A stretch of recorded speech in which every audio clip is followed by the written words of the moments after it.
Hello there, and welcome once again to the Snoozy Explorer channel. I'm glad you've returned, or perhaps this is your first time finding your way to this quiet corner of the night. Either way, you're exactly where you need to be. Maybe the day has left you restless, or perhaps you're simply the kind of person who finds peace in old stories, in the patient unfolding of things that took centuries to become what they are. Tonight, there's nothing you need to do. No place you need to be. Just let yourself settle. Let your shoulders drop, your breathing slow, and your thoughts begin to drift like clouds moving across distant peaks. Because tonight, we're traveling to northern China, to a line of stone and earth that stretches across mountains, through valleys, over deserts and plains. We're following the Great Wall, not as tourists rushing from tower to tower, but as observers of something quieter. The story of how human hands, over more than 2,000 years, learned to work with mountains. How they carried earth and stone, one basket at a time, up slopes so steep that even today we wonder how they managed. You'll hear of rammed earth packed in wooden frames, of watchtowers standing like patient sentinels, of workers moving in rhythm with seasons, and of a structure that grew so slowly that no single person ever saw it complete. Some of what you hear tonight may surprise you, or it may simply wash over you like a gentle stream as you drift towards sleep. And before we begin, if these calm journeys through history help you unwind, if they give you a quiet way to let go of the day, consider subscribing to the channel. It helps others find this same stillness, one peaceful night at a time. Now let us begin. The Great Wall is older than memory, older than any living person can imagine. It stretches across the northern edge of China like a long, patient breath held in stone. If you could see it from high above, you would notice how it follows the spine of mountains, dipping into valleys, climbing slopes, curving with the natural folds of the earth. It does not cut straight through the landscape. It listens to it. The wall rises and falls with the hills as if it had always been there, as if the mountains themselves had decided one day to mark their own edge. In the early morning mist, when fog settles into the valleys, the wall appears and disappears, a faint line weaving through clouds. It is not loud. It does not announce itself. It simply exists quietly in the thin air above forests and fields. Some sections are smooth stone. Others are crumbling earth, worn by wind and rain into soft curves. There are stretches where the wall is barely visible, reclaimed by grass and wild shrubs, and there are places where it stands sharp and clear, restored by modern hands. But beneath all of it, beneath the stone and brick and packed earth, there is patience. The wall was not built quickly. It was not built by a single ruler or a single generation. It grew slowly, like a tree adding rings year after year, century after century. And tonight, as you rest, we will trace that growth, not with urgency, but with the same slow rhythm that shaped the wall itself. Long before there was a wall, there were mountains. The land that is now northern China was shaped millions of years ago by forces deep within the earth, by the slow collision of tectonic plates, by rivers carving valleys and winds smoothing stone. Ranges rose and fell. Deserts spread across plateaus. Grasslands stretched wide under open skies. It was a landscape of extremes, beautiful and harsh. In the summer, heat shimmered across plains. In winter, winds swept down from Mongolia, cold and dry, carrying dust that settled into every crack and crevice. The mountains themselves were not gentle. They were steep, jagged, formed from ancient rock that had been folded and thrust upward over unimaginable spans of time. Narrow ridges ran like knife edges between peaks. Deep gorges dropped suddenly, hidden by vegetation until you were nearly upon them. Rivers wound through valleys, some wide and slow, others narrow and fast, cutting through stone. This was the terrain that existed long before anyone thought to build a wall. And it was this terrain that would determine how and where the wall could be built. The landscape was not an obstacle to overcome. It was a partner, a teacher. The builders of the wall learned to read the land, to see where a ridge could carry stone, where a valley might flood, where wind would wear away earth too quickly. They learned that mountains, though difficult, could be allies. A wall built along a high ridge was already halfway defended by the steepness of the slope. A wall that followed the natural contours of the land required less material, less effort, and would stand longer. The geography shaped the wall before a single stone was placed. There is a question that hangs quietly over the wall, a question often asked but rarely answered with much depth. Why build it at all? The simple answer, the one given in most histories, is defense.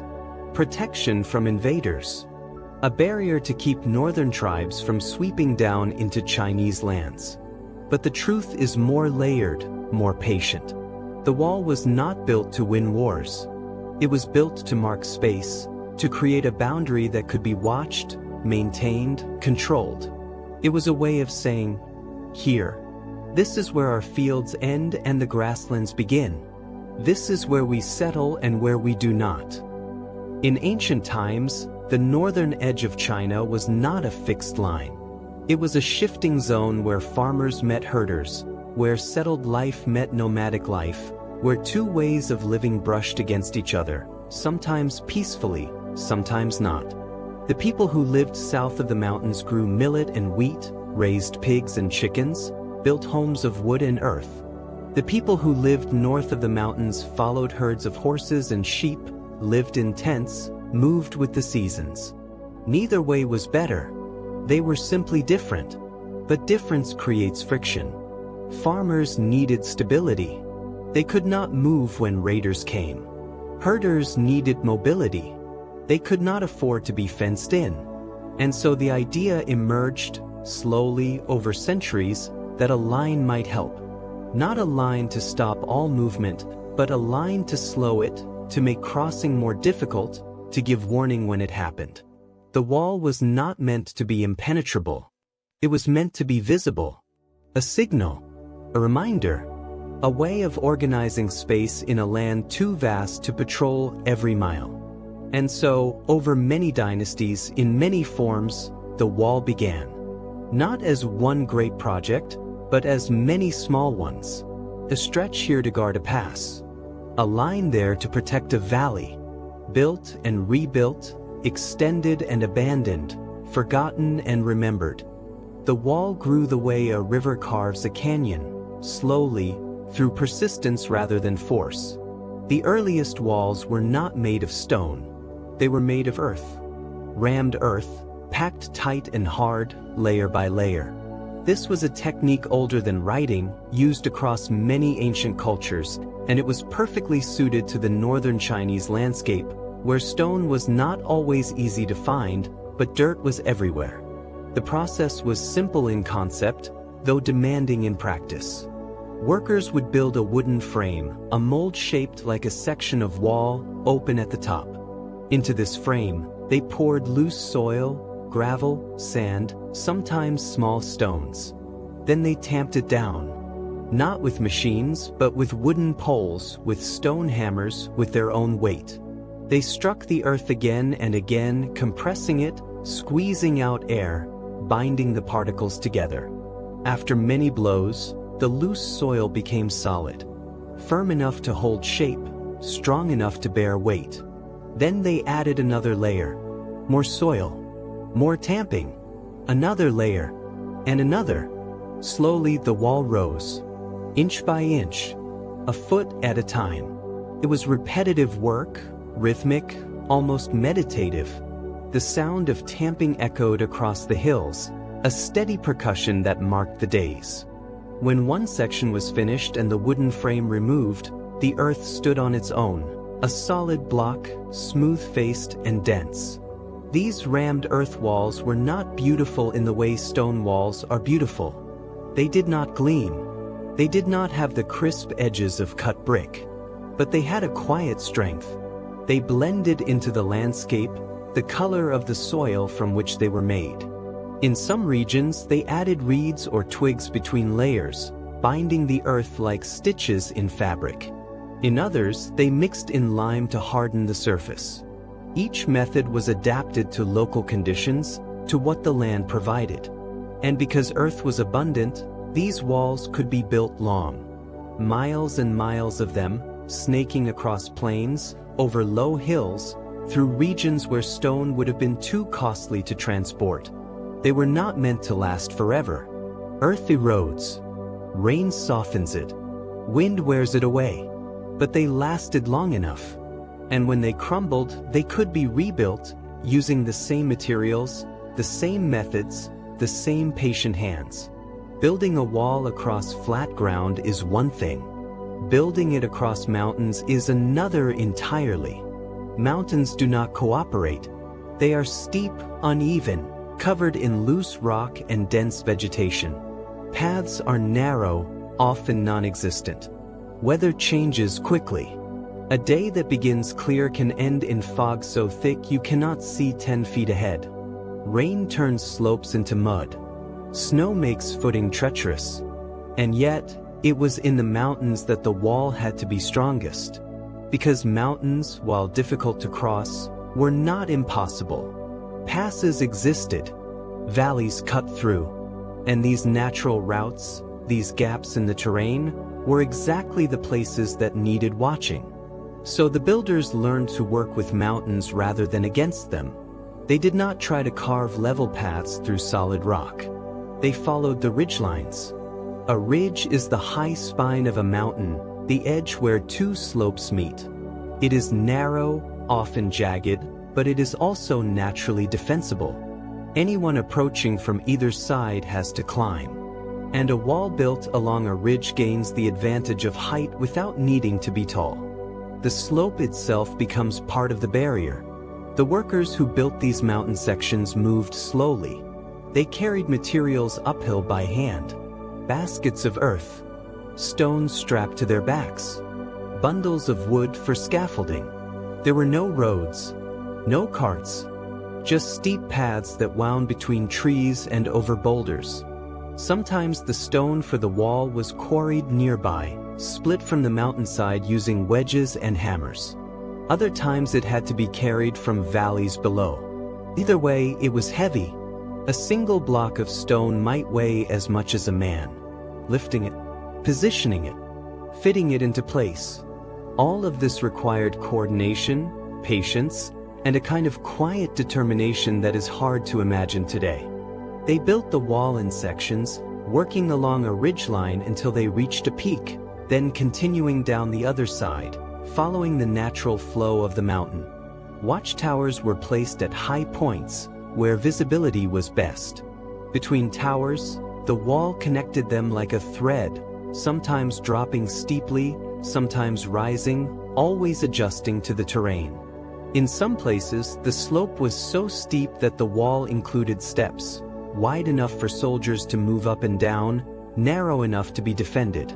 These steps were irregular, shaped by the rock beneath them, and they remain today, worn smooth by centuries of footsteps. The materials used to build the wall changed depending on where it was being built. In the mountains, stone was abundant. Large blocks were split from cliffs, smaller stones gathered from riverbeds. In these regions, the wall was built like a puzzle, each stone shaped to fit against its neighbors, held together by weight and friction. No mortar was used in the earliest sections. The fit had to be precise. In the plains and deserts, where stone was scarce, earth and clay became the primary materials. Here, the rammed earth technique dominated, sometimes reinforced with layers of gravel or sand to improve drainage. In later periods, particularly during the Ming Dynasty, bricks became common. Bricks were made from local clay, molded by hand, dried in the sun or fired in kilns. They were uniform in size, easier to transport and stack than irregular stones, and they allowed for faster construction.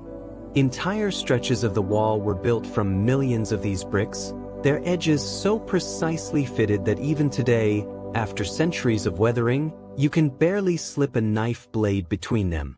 The mortar used to bind the bricks was made from lime, mixed with rice flour in some regions. This gave it a slight stickiness, a flexibility that helped the wall absorb the shifting and settling that all structures experience over time.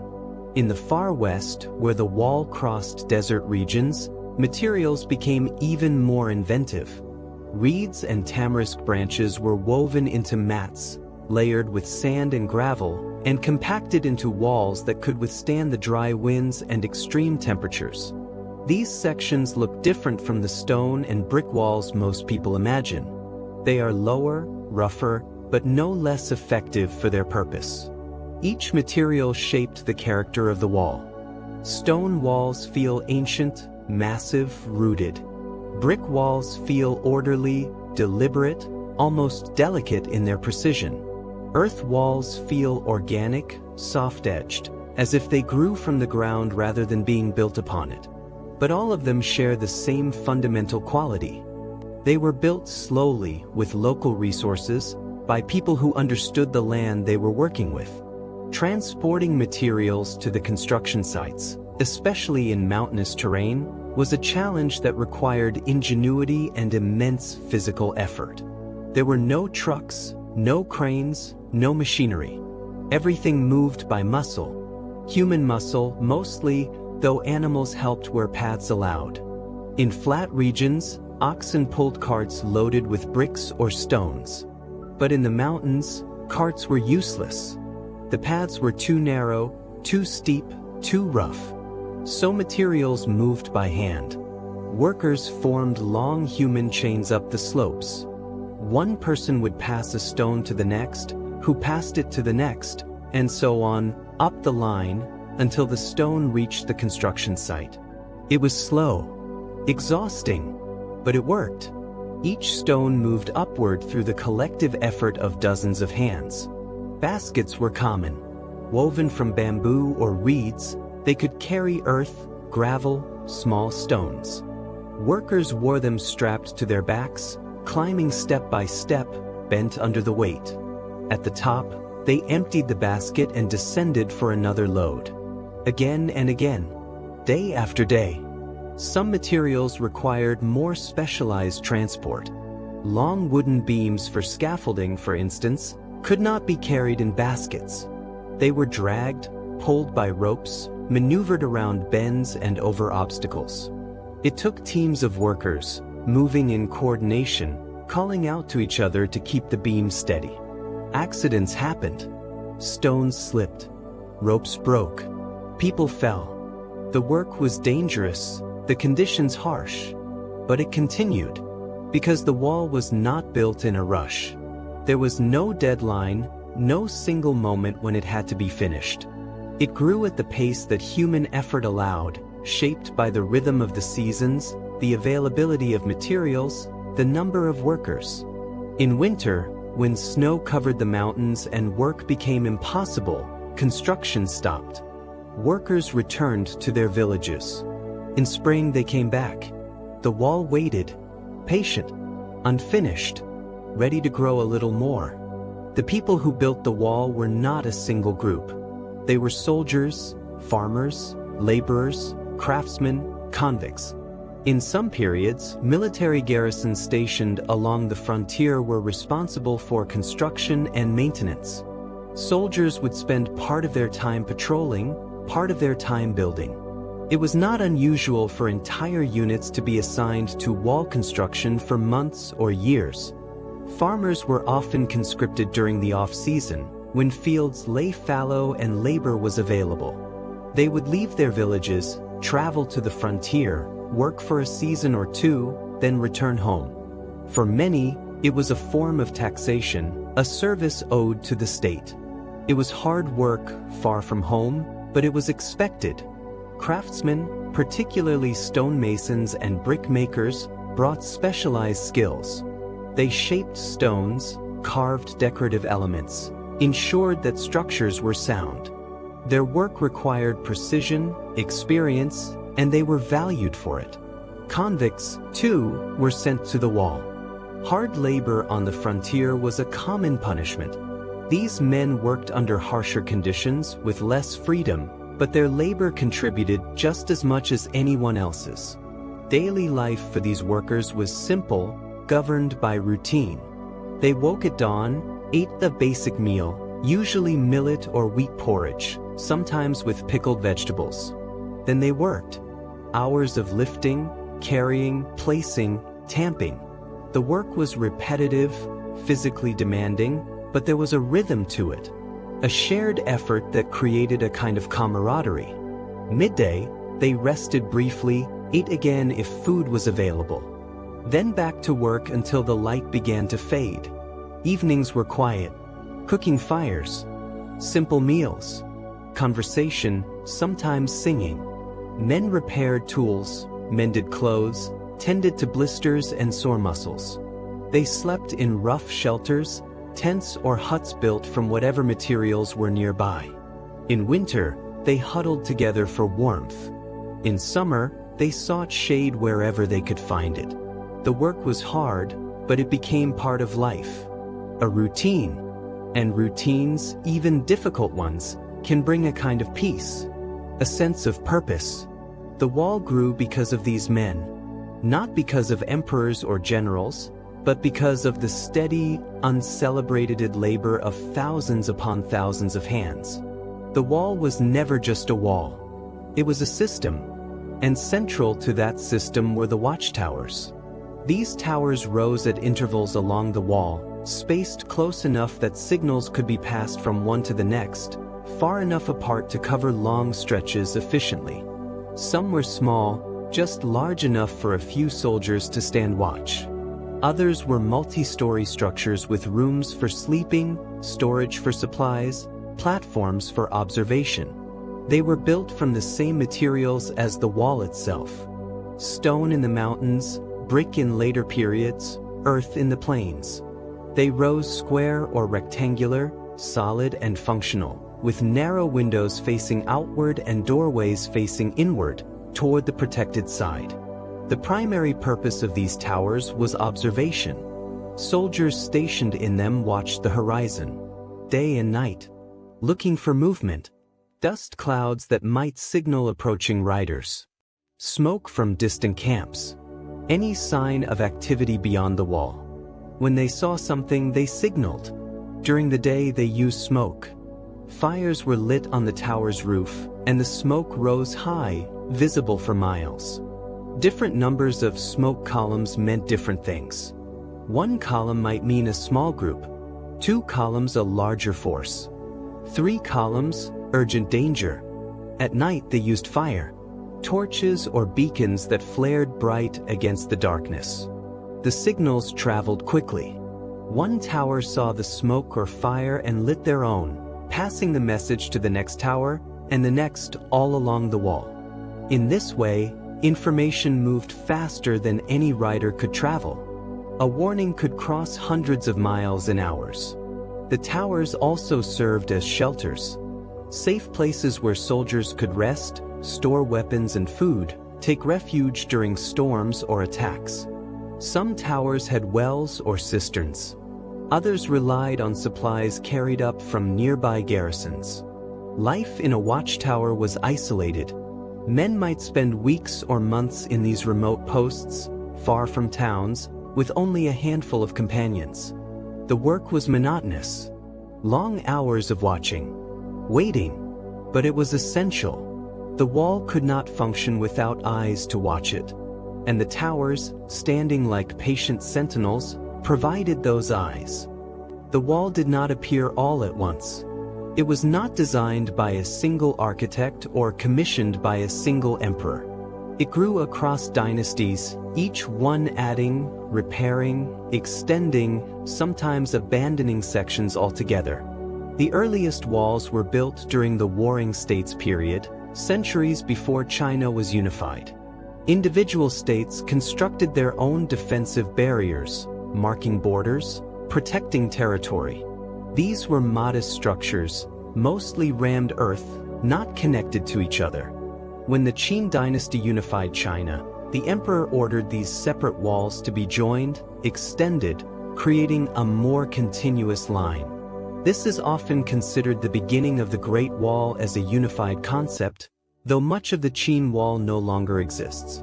Subsequent dynasties maintained, expanded, or neglected the wall depending on their needs and priorities.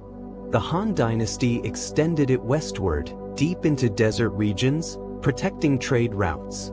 Later dynasties focused on different sections, reinforcing areas under threat, letting others crumble. The wall we see today, the iconic stone and brick structure that draws millions of visitors, is primarily the work of the Ming Dynasty. Faced with persistent threats from northern tribes, the Ming invested heavily in the wall, rebuilding old sections, constructing new ones, using brick and stone instead of earth. This Ming Wall is the most intact, the most visited, the most photographed, but it sits atop older layers. Beneath the Ming bricks are Han earth walls. Beneath those, fragments of Qin construction. And beneath those, the natural ridges and valleys that shaped every version. The wall is layered, like a cross-section of Earth showing different geological ages. Each layer tells a story of a particular time, a particular need, a particular group of builders. Time passed slowly along the wall. Decades between major projects. Centuries between dynasties. Workers who helped build one section never saw the sections built miles away or years later. The wall grew almost unnoticed, like a tree adding growth rings, each one invisible until you step back and see the whole. Weather shaped the wall as much as human hands. Rain, wind, snow, sun, all of them worked on the stone and earth, wearing it down, reshaping it, testing its endurance. Rain was perhaps the greatest challenge. Water finds cracks. It seeps into joints, between bricks, into the compressed earth. When it freezes, it expands, widening cracks, loosening stones. When it melts, it flows, carrying away soil, eroding foundations. Entire sections of the wall have collapsed because water undermined their base, washing away the earth beneath until the structure above simply gave way.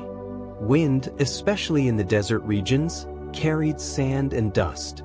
Over years, this abrasive action smoothed surfaces, wore down edges, filled in crevices. The wall became softer, rounder, less distinct. In some places, sand dunes have buried entire sections.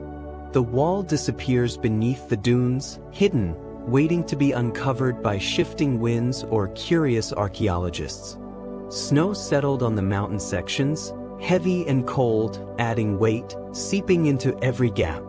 When it melted in spring, the water flowed down through the structure, carrying minerals that stained the stone, promoting the growth of mosses and lichens.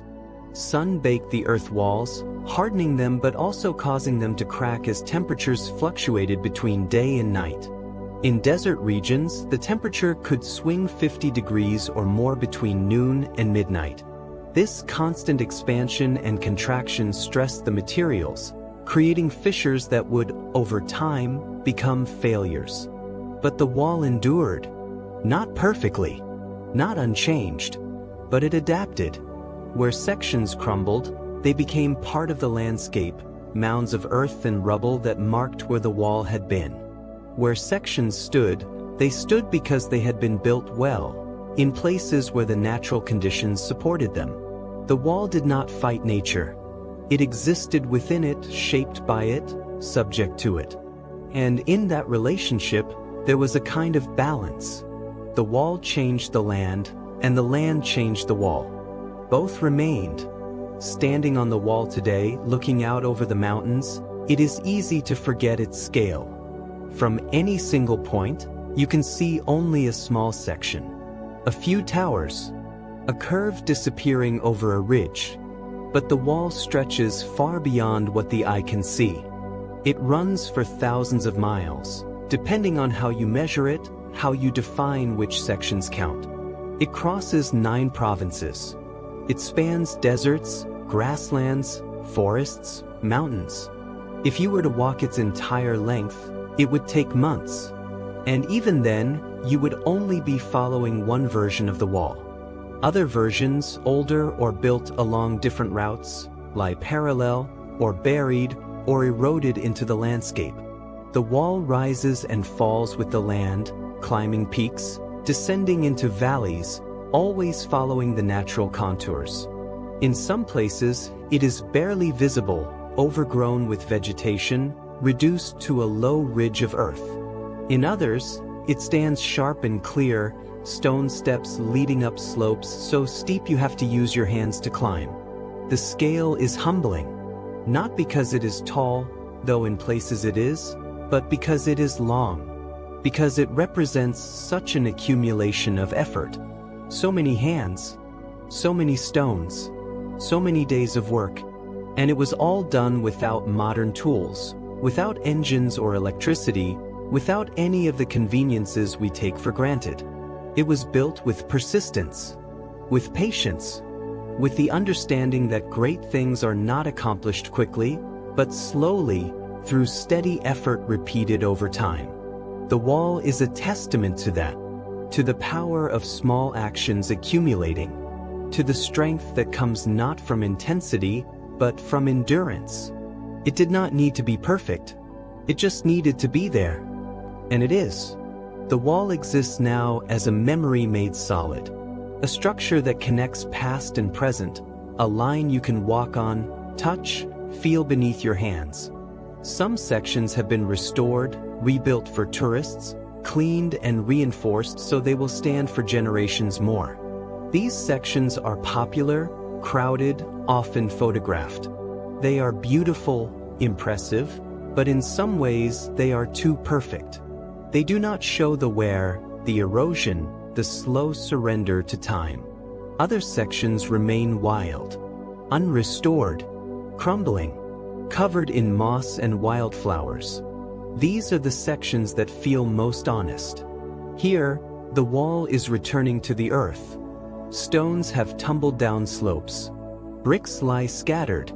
Vegetation grows through cracks, roots prying apart what human hands once pressed together. Walking these sections, you feel the age, the weight of centuries.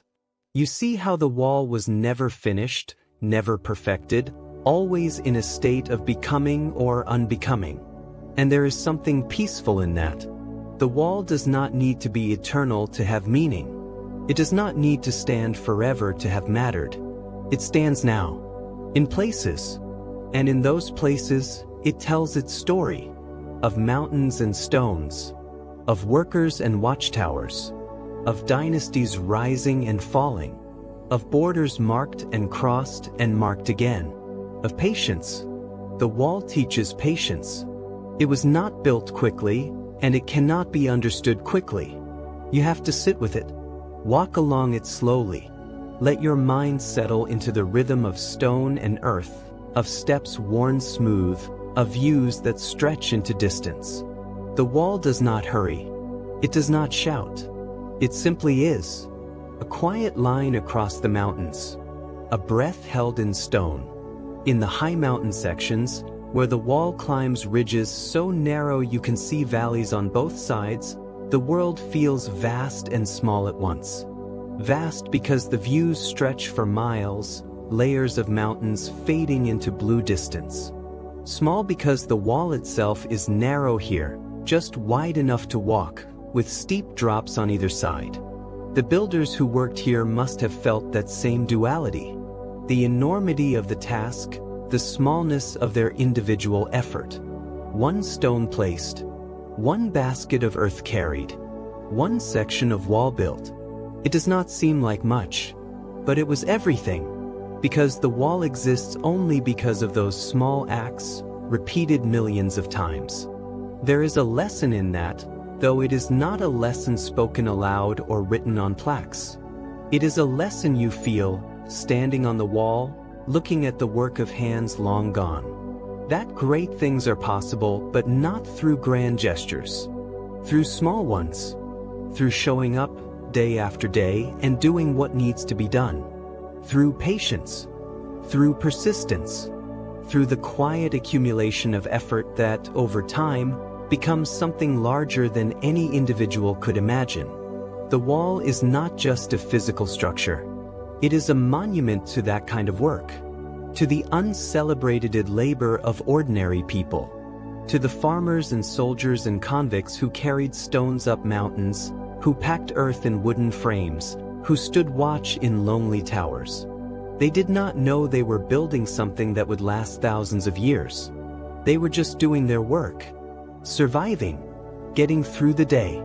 But their work accumulated, and it became this. The watchtowers, even now, feel like places of solitude. Climbing up the narrow stairs inside, emerging onto the roof platform, you are struck by the silence. The wind moves across the stones, steady and patient. Below, the wall stretches away in both directions, a gray ribbon following the mountain spine. Beyond the wall, the land rolls on, unchanged. The towers were built for watching, and they still watch. Empty now, but patient. Waiting. There is something meditative about standing in these towers. About imagining the soldiers who stood here centuries ago, looking out over the same valleys, the same ridges. Their lives were different from ours in almost every way. But in some ways, they were the same. They watched the horizon. They waited for something to happen. They felt the wind, the cold, the heat. They grew tired. They rested. They thought about home. The towers hold those memories, not in words or records, but in the stone itself. In the worn steps, the smoke-blackened ceilings, the narrow windows shaped by human hands. These are not grand monuments. They are humble structures. Functional.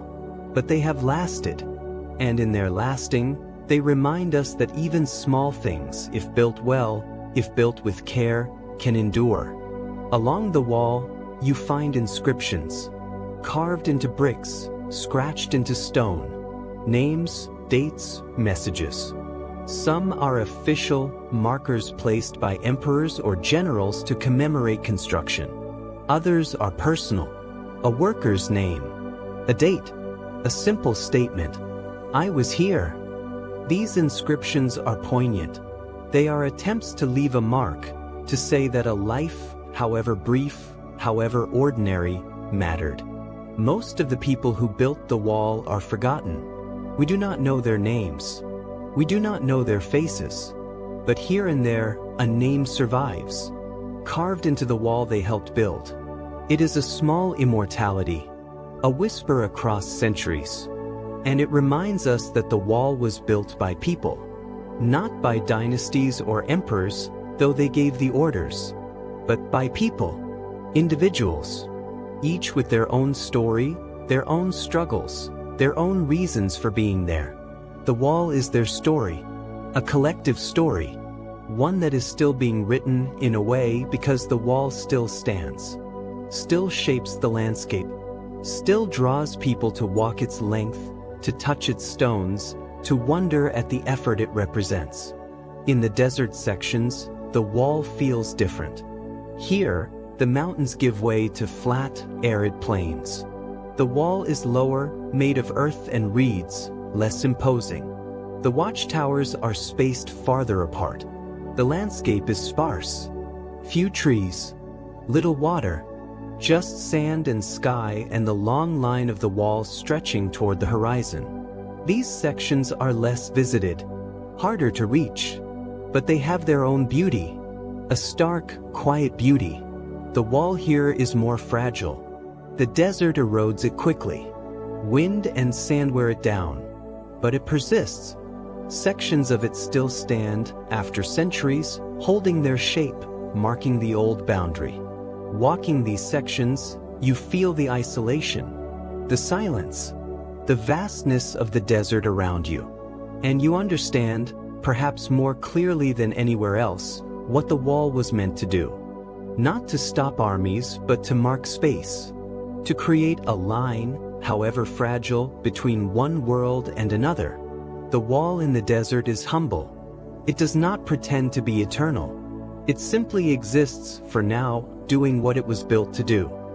The wall has always been a boundary, but it has also been a meeting place. A line where different cultures, different ways of life, touched. Trade happened along the wall. Markets grew near the gates. People crossed, carrying goods, ideas, stories. The wall was meant to separate, but in practice, it also connected. It created a structure around which life organized itself. Villages grew near it. Garrisons became towns.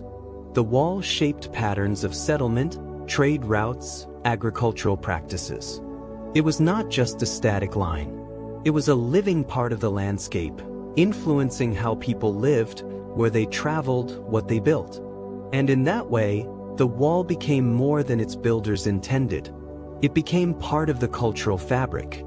A symbol, a reference point, a shared experience.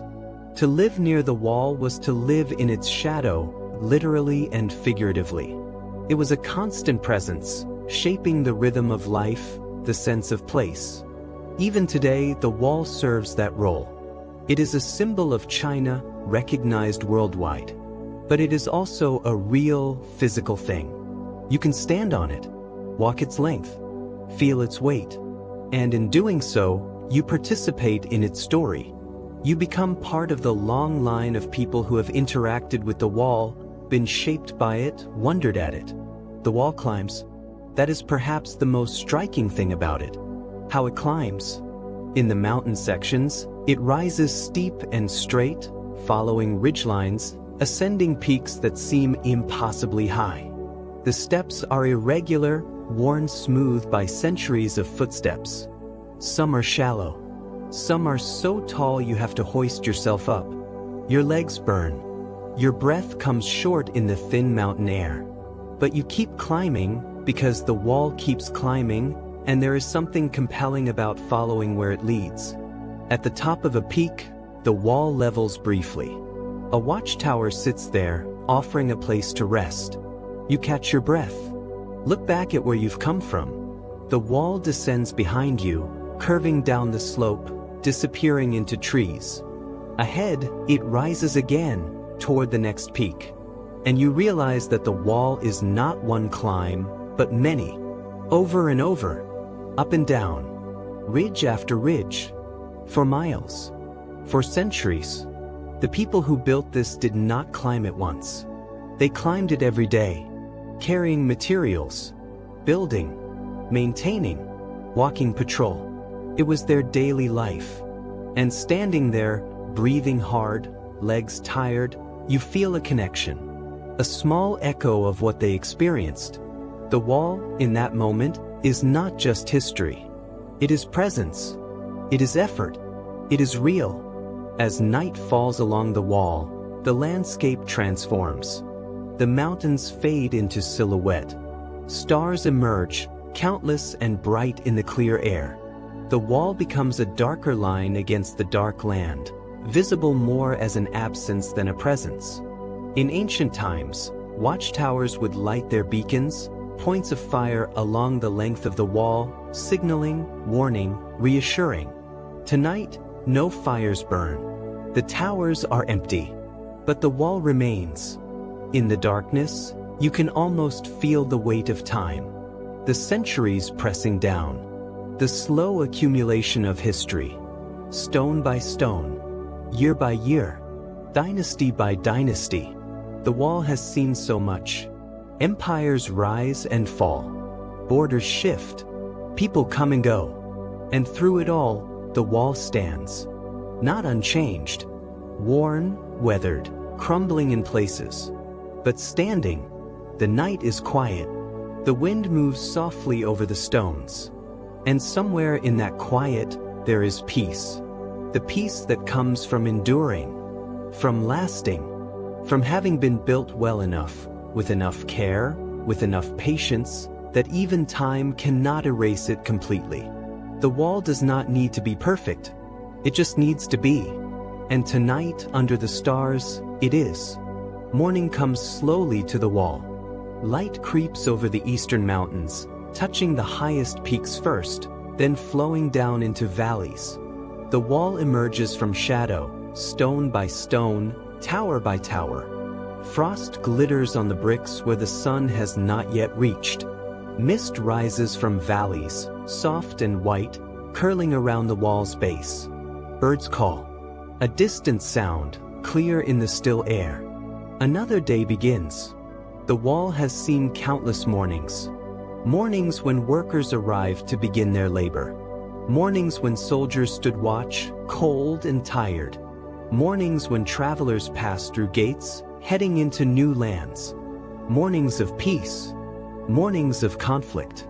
Mornings of ordinary life. This morning is no different and no less significant. The wall wakes, if a structure can be said to wake, into the same patient existence it has held for centuries. The stone warms slowly under the sun. Shadows shift. The day unfolds with the same quiet rhythm that has governed this place since the first stones were laid. There is no urgency here, no rush. The wall has learned, over its long life, that time moves at its own pace, and there is wisdom in matching that pace rather than fighting it. In the spring, wildflowers grow in the cracks between stones. Small blooms, purple and yellow, pushing up through gaps where mortar has crumbled or earth has collected. They are delicate, seemingly fragile, yet they thrive here in this harsh place, finding purchase where there seems to be none. The flowers soften the wall, add color to the gray stone, remind you that even this ancient structure is not separate from nature but part of it. Vines climb in places, green tendrils reaching upward, following the same path the builders took centuries ago. Moss covers north-facing surfaces, thick and soft, holding moisture, creating tiny ecosystems in the shelter of the stones. The wall has become habitat, home to insects, birds, small mammals. Life has woven itself into the structure, making it more than just stone and earth. It is a living thing now, in its way, shaped by time and weather and the countless small lives that have found shelter in its embrace. The different dynasties that built and rebuilt the wall each left their signature, though not always intentionally. The styles changed. The materials evolved. The purposes shifted. The Qin wall was urgent, built quickly with whatever materials were at hand, meant to unify and protect a new empire. The Han wall reached westward, ambitious, stretching along trade routes, protecting the flow of silk and goods. The Ming wall was defensive, built in response to real and present threats, constructed with care and resources that earlier dynasties could not spare. Each layer tells you something about the time that built it. The priorities, the fears, the resources available. The Ming bricks are uniform, well-fired, precisely laid. The earlier earth walls are rougher, more organic, shaped by simpler tools and more basic techniques. But all of them share the same fundamental challenge: how to build a continuous barrier across terrain that resists continuity. How to maintain a structure that stretches farther than any single person could travel in their lifetime. How to create something that would outlast the people who built it, the dynasty that commissioned it, perhaps even the culture that conceived it. The gates in the wall were crucial. These were not just openings but complex fortifications. Guard posts, multiple doors, chambers where travelers could be questioned, goods inspected. Some gates were large, grand structures with elaborate rooflines and defensive towers. Others were simple passages, just wide enough for a cart. But all of them represented the same thing: controlled access. The wall was not meant to seal off the north completely. That would have been impossible and undesirable. Trade needed to flow. People needed to move. The wall's purpose was to control that movement, to channel it through specific points where it could be watched, taxed, managed. The gates became centers of activity. Towns grew around them. Markets formed. Merchants gathered, waiting for permission to pass, but where the wall does persist, where it has been protected or simply left alone, it offers something valuable. A connection to the past that is tangible, physical, real. History is often abstract. Dates and names in books. events described but not experienced. The wall makes history something you can touch. You can place your hand on a stone and know that other hands shaped that stone, carried it, set it in place. Hundreds of years ago. Thousands in some sections. The distance between you and those builders collapses in that moment. You are touching the same object they touched, separated by centuries, but connected by stone. It is a humbling feeling, and a comforting one, because it reminds you that people have always been people. They worked, they struggled, they built things, they left marks. And some of those marks remain, bridging the vast gap of time, whispering that we are not so different, they and we. We face different challenges, live in different worlds, but the fundamental things remain. The desire to create, to build, to leave something behind. The wall is evidence that this desire, this impulse, can produce something lasting. Not through genius or inspiration, though those help, but through persistence, through work, through the accumulated effort of many hands over much time. The wall teaches other lessons too, quieter ones, about limits, about knowing when to stop. The wall was never completed, not in the sense of being finished according to some master plan. It was extended, yes, over and over, but there was no final moment when the last stone was laid and someone declared it done. The wall simply stopped growing. Dynasties fell. Priorities changed. Resources went elsewhere. And the wall remained, incomplete, but sufficient. There is wisdom in that. In recognizing that perfection is not necessary. That something can serve its purpose without being finished. The wall did not need to extend forever. It just needed to extend far enough. And far enough was determined by practical considerations, not abstract ideals. How far could it be maintained?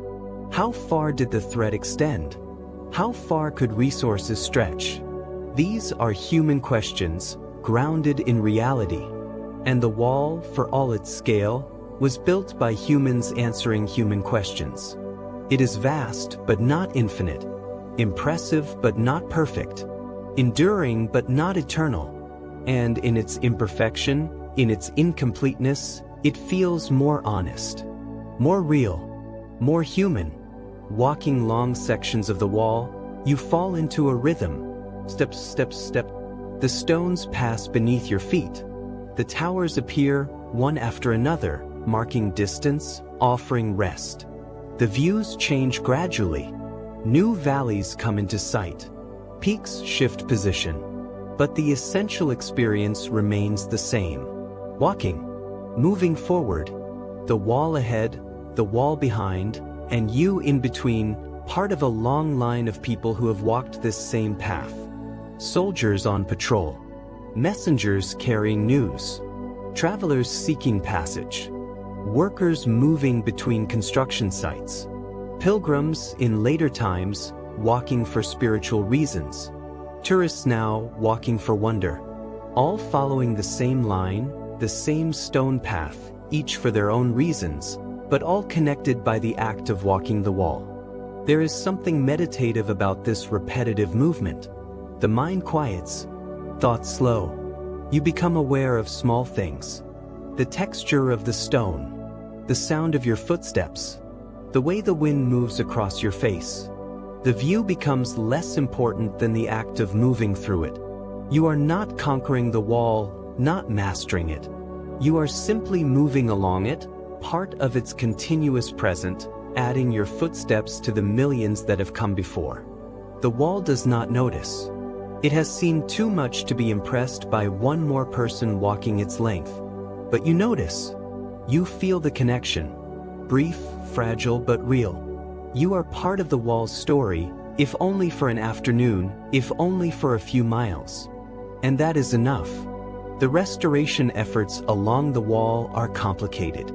Some sections have been carefully rebuilt, using traditional methods and materials, with the goal of preserving what remains and presenting it to future generations. These projects involve archaeologists, historians, engineers, craftspeople. They study the original construction techniques, source appropriate materials, work slowly and deliberately to match the historical character. Other restoration is more aggressive, more commercial. Sections rebuilt for tourism, paved for easy walking, fitted with railings and lights. These sections serve a purpose, make the wall accessible, generate revenue that can fund preservation elsewhere.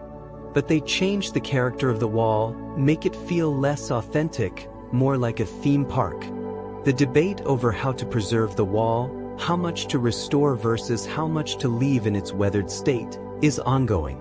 There are valid arguments on all sides. Preservation without restoration leads to eventual loss. Restoration without care leads to something that looks like the wall but has lost its soul.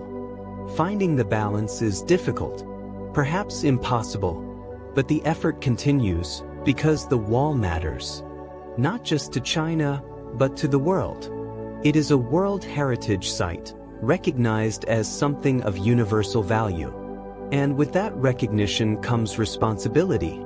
To protect it, to share it, to ensure it endures, in some form, for future generations. The wall has survived this long not by remaining unchanged, but by adapting. By being rebuilt, repaired, reimagined. Perhaps that is how it will survive into the future. Not as a museum piece, frozen in time, but as a living structure, changing, evolving, but always recognizable as itself. The wall. The line across the mountains. The patient accumulation of human effort. In the end, the wall is not one thing but many. It is history and legend. Fact and myth. Stone and symbol.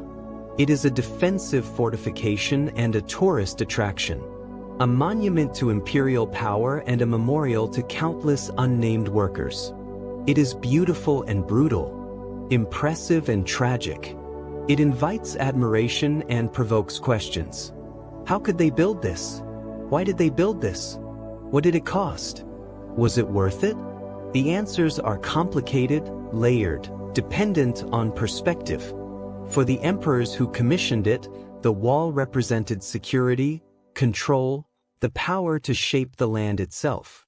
For the workers who built it, it represented hard labor, danger, time away from home, but also perhaps pride, purpose, a sense of contributing to something larger than themselves.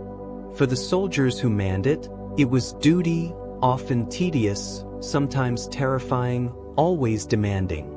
For the people who lived near it, it was a presence, a boundary, a structure that shaped their world in practical and symbolic ways. And for us, looking back across centuries, the wall is a connection, a thread linking us to the past, a reminder of what humans can accomplish, for better and worse.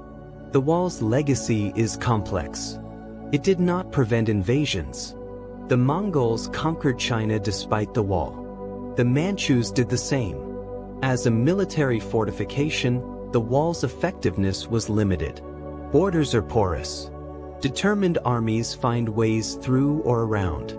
But as a symbol, as a cultural touchstone, the wall's power is undeniable. It represents endurance, persistence, the long view, the understanding that great things take time, that effort accumulates, that patience matters. Tonight, as you drift toward sleep, the wall stands. It has stood for centuries. It will stand for centuries more in some form. Stone crumbles, earth erodes, but the line remains. Visible on maps, traceable on the ground, present in the landscape and in the imagination.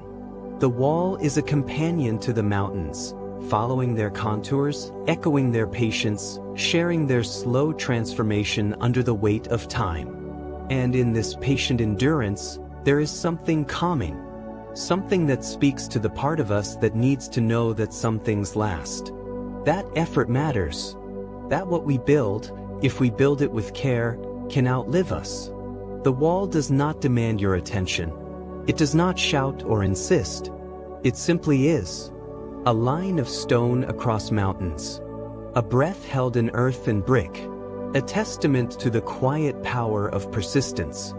And as the stars begin to emerge above those mountains, as darkness settles gently over the valleys, the wall rests, as it has rested for centuries, as it will rest for centuries more. Patient, enduring, silent, waiting for morning, when the light will touch its stones again, and another day will begin. The same, yet different. The wall unchanging in its essence, yet always changing in its details. A paradox of stone and time. And in that paradox, there is peace. You are part of this story now. Not just by listening, but by caring, by wondering, by letting your mind wander along those ridges, through those watchtowers, across those centuries. The wall connects us, not just to the past, but to each other, to the shared human experience of building, striving, enduring. We are all in our way building walls, not of stone, perhaps, but of effort, of time, of small actions repeated. And the lesson the great wall teaches, the gentle lesson whispered in its weathered stones, is that these small actions matter. That persistence matters. That showing up day after day, stone after stone, carries you farther than you imagine possible. The wall was not built in a day or a year or a decade. It was built across centuries. And it stands because of that slow accumulation. There is no shortcut to endurance, no fast path to lasting, only the patient work of time, only the steady rhythm of effort. The wall knows this, has always known this, and now perhaps you know it too. The night deepens, the mountains fade into shadow, the wall becomes a whisper in the darkness, and you, wherever you are, whatever mountains you are crossing, whatever walls you are building, you rest. As the wall rests, as the mountains rest, as all things rest, gathering strength for tomorrow. The work continues. The wall grows even now in the form of restoration, preservation, memory. But tonight, there is no work, only rest, only the quiet breathing of stone and earth, only the slow, patient turning of time. Sleep comes gently, like mist settling into valleys, like snow covering steps, like moss growing on old stones. It comes without hurry, without force. It simply arrives and you accept it because you are tired and rest is needed and tomorrow is far away. The wall will still be there tomorrow, and the day after, and the day after that. It has waited this long. It can wait a little longer. And so can you. Rest now.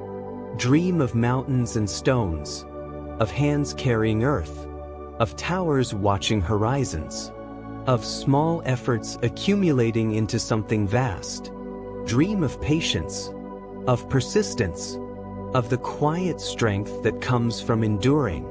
The wall dreams too, if walls can dream. Dreams of the builders who made it, the soldiers who walked it, the centuries it has witnessed. Dreams of the mountains it follows, the sky above it, the earth beneath. Dreams of standing, season after season, year after year, wearing away yet somehow remaining. Present, patient, a line of stone across the world. And in those dreams, there is peace. The peace of purpose fulfilled. The peace of work well done. The peace of simply being without need for more. Rest now. Let the wall hold your thoughts. Let the mountains cradle your mind. Let the centuries slow your breathing. Sit, gentle, quiet, like stone settling, like earth compressed, like walls standing patient in the night. Sleep well. The wall stands watch. The mountains keep vigil. And you, floating through dreams of distant ridges, rest in the knowledge that some things endure. That effort matters. That patience has power. Sleep. And when you wake, the wall will still be there, as it has always been, as it will always be. A line across mountains, a testament in stone, quiet, patient, eternal in its imperfection. Good night.